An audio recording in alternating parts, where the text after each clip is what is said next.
दोस्तों, मैं हूँ Rajan Kumar Dubey. As a expert of English language. आज मैं सभी को जो है पास्ट कॉन्टीन्यूअस टेंस के बारे में बताऊंगा।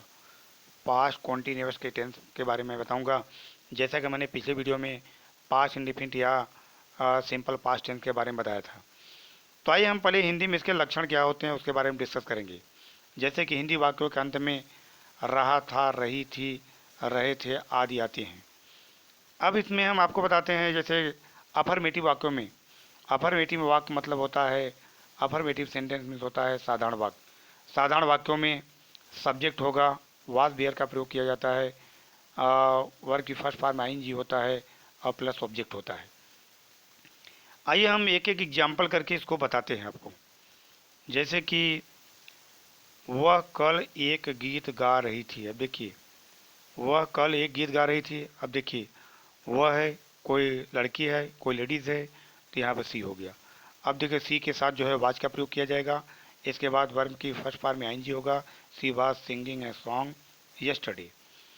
और आगे हम बता दें, जैसे यह लड़का कल एक निबंध लिख रहा था। अब देखिए, अब क्या हो जाएगा, this boy was writing a essay yesterday. अब देखो, यह लड़का मतलब दिस बॉय वाज, अब चूंकि एक वचन है, this boy was writing an essay yesterday.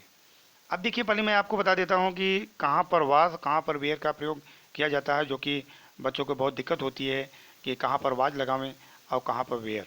तो आइए हम इसके बारे में डिस्कस करते हैं। जैसे कि ही, सी, इट, आई और नेम के साथ जो है वाज का प्रयोग किया जाता है। वी, यू, दे के साथ जो है वेयर का प्रयोग किया जाता है। आइए हम कुछ एग्जाम्पल के रूप में आपको बताते हैं। जैसे मेरी माता जी कमरे में सो रही थी। देखिए, मेरी माता जी कमरे में सो रही थी, तो क्या हो जाएगा, माई मदर एक वचन है, was sleeping in the room. और आगे एग्जाम्पल में, जैसे ये लड़के कक्षा में शोर मचा रहे थे, तो क्या हो जाएगा, ये लड़के मतलब दीज बॉयज़। अब देखिए, दीज बॉयज़, अब दीज बॉयज़ जो कि लड़के बहुत ज़्यादा हैं, इसलिए जो है वेयर का प्रयोग किया गया। दीज बॉयज़ वेयर मेकिंग, अब देखो वर्ब की फर्स्ट फॉर्म में आएंगी, ए नॉइस इन द क्लास।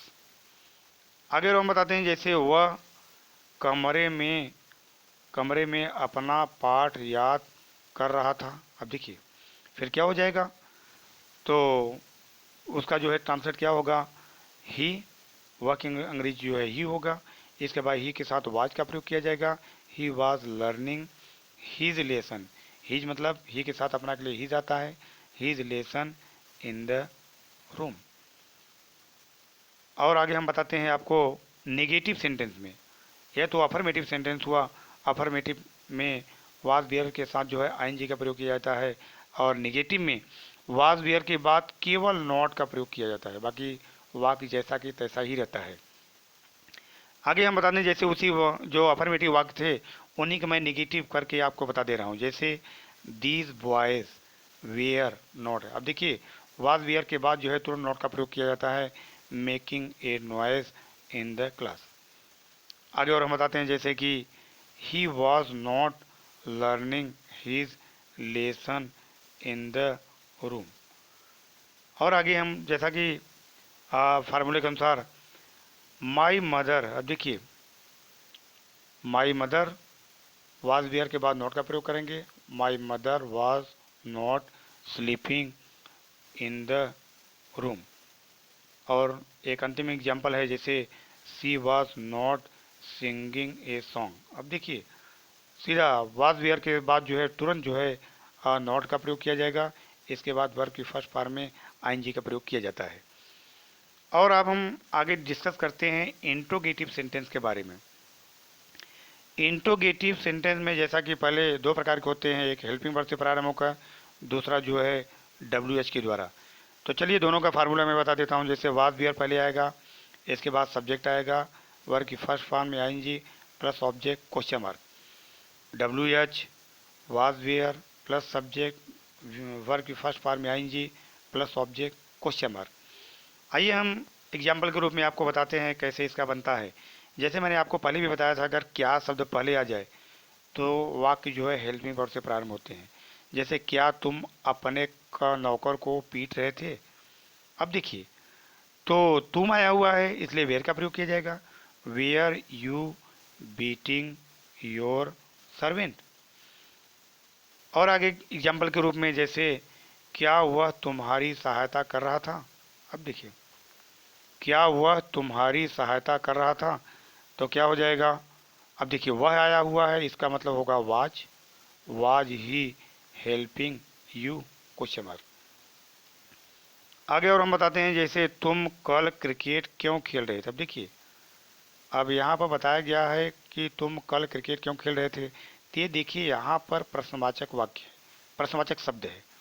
तो प्रश्नवाचक शब्द की अंग्रेजी पहले लिखी जाएगी। क्योंकि अंग्रेजी जो होता है वाई होता है। वाई वेयर, जबकि वेयर का प्रयोग क्यों किया गया, क्योंकि जो है तुम है। Why were you playing cricket. आगे और अभी एग्जाम्पल के रूप में देखिए, यहाँ कल कौन सो रहा था। अब देखिए, कौन सो रहा था, कौन यहाँ पर प्रश्नवाचक है। यहाँ तो कौन की इंग्लिश हु होगा। हु के साथ हमेशा जो है वर्ब की क्रिया का जो है सिंगुलर ही होता है। तो who are sleeping here yesterday. आगे और हम बताते हैं, जैसे कि कौन सा लड़का तुम्हारी सहायता कर रहा था। अब देखिए, कौन सा लड़का तुम्हारी सहायता कर रहा था, तो कौन सा की इंग्लिश होता है विच बॉय, कौन सा लड़का। अब देखिए, अभी कौन सा लड़का जो है एक वचन है, इसके बाद जो है वाज का प्रयोग किया जाएगा। विच बॉय वाज हेल्पिंग यू। और अब आगे हम बताते हैं आपको, ये तो प्रश्नवाचक हुआ। अब हम आपको बताते हैं कि इसकी पहचान अंग्रेजी वाक्यों में कैसे की जाएगी। अभी तो मैंने डिस्कस किया कि हिंदी वाक्यों में कैसे इसका ट्रांसलेट होगा, कैसे इसका अनुवाद होगा, लेकिन अंग्रेजी में इसको कैसे पहचाना जा सकता है वो मैं आपको बताता हूँ। अब पास्ट कॉन्टिन्यूअस में देखिए, पास्ट कॉन्टिन्यूअस वाक्यों में जो जो होता है, वेन आता है, वाइल आता है, एज आता है, देन आता है, एट दैट टाइम आता है। इन शब्द को आने से ही हम पहचान सकते हैं कि आप पास्ट कॉन्टिन्यूअस टेंस है। आइए हम जैसे एग्जाम्पल के रूप में आपको बताते हैं, जैसे वी मेट आवर टीचर। अब देखिए, वी मेट आवर टीचर। अब देखिए, वाइल आया हुआ है, वाइल वी। अब ये ब्लैंक स्थान है, मतलब खाली स्थान है, ब्लैंक स्थान। तो ब्लैंक स्थान है, तो हमको कैसे पहचानना पड़ेगा कि यह जो है कौन सा टेंस है। तो चूंकि हमारे पास वाइल आया हुआ है, वाइल आया हुआ है, तो इसका मतलब हुआ कि हमारा यह जो है पास्ट कॉन्टिन्यूअस है। तो पास्ट कॉन्टिन्यूअस में वाज वेयर के साथ आईएनजी होता है। तो यहाँ जो है सब्जेक्ट कर्ता जो है बहुवचन है, वी है, तो वी के साथ वेयर का प्रयोग किया जाएगा। You were, we were. अब देखिए, यहाँ क्रॉस का जो है क्रॉसिंग हो जाएगा, क्रॉसिंग दी रोड। अब और आगे हम चलते हैं, जैसे वेन यू केम। अब देखिए, वेन यू केम आई। अब ब्लैंक का स्थान है, ये देखो ब्लैंक है, आंसर्स। अब देखिए, यहाँ ब्रैकेट में राइट लिखा हुआ है। अब हमको पहचाना है कौन सा टेंस है। तो चूंकि हमारे पास यहाँ वेन आया हुआ है, वेन आया हुआ है, तो यह पास्ट कॉन्टिन्यूअस हुआ। और पास्ट कॉन्टिन्यूअस में वाज वेयर के साथ आईएनजी होगा। तो आई यहाँ करता है, तो आई के साथ वाज का प्रयोग किया जाएगा। I was writing answers.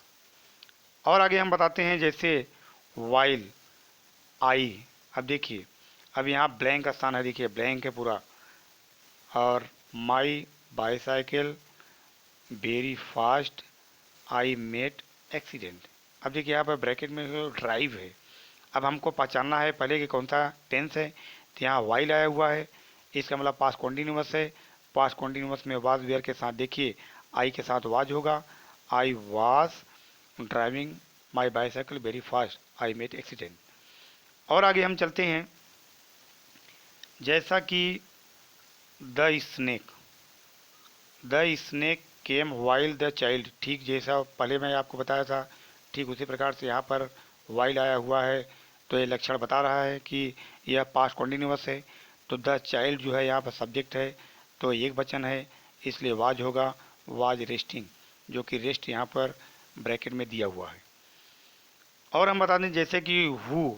अब यहाँ देखो, ये खाली जगह है पूरा। अब इसके बाद यू, देन आया हुआ है, देखिए देन। अब हम पहले पहचाने, जैसे कि मैंने लक्षण में आपको बताया था कि लक्षण में देन भी आते हैं। तो चूंकि हम देन से पहचान गए कि यह जो है पास्ट कॉन्टिन्यूअस है, तो पास्ट कॉन्टिन्यूअस में जैसे कि मैंने आपको बताया था कि वाज वेयर के साथ आईएनजी होगा, तो हु आया हुआ है, हु के साथ हमेशा क्रिया एक वचन होती है।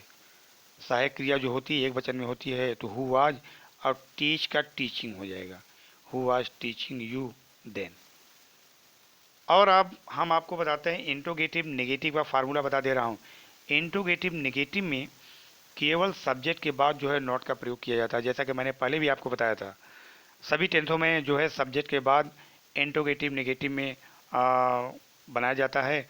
और फार्मूला के रूप में आपको मैं समझा दे रहा हूँ। जैसे इंट्रो नेगेटिव अगर नेगेटिव बना है तो वाज वेयर के बाद जो है सब्जेक्ट आता है, इसके बाद नॉट, वर्ग की फर्स्ट फॉर्म में आएंगे plus object question mark, W H was were subject not, verb की फर्स्ट फॉर्म में आएंगे प्लस ऑब्जेक्ट होता है। और यह भी जो है बहुत बहुत इम्पोर्टेंट है, और टेंस में भी और पैसिव वॉइस के रूप में पूछे जाते हैं। और इसका प्रयोग भी महत्वपूर्ण अपनी भूमिका को अदा करता है टेंसों में। जैसा कि इस वीडियो को लाइक शेयर और सब्सक्राइब जरूर करिएगा। आगे फिर मैं मिलूँगा। जय हिंद, जय भारत।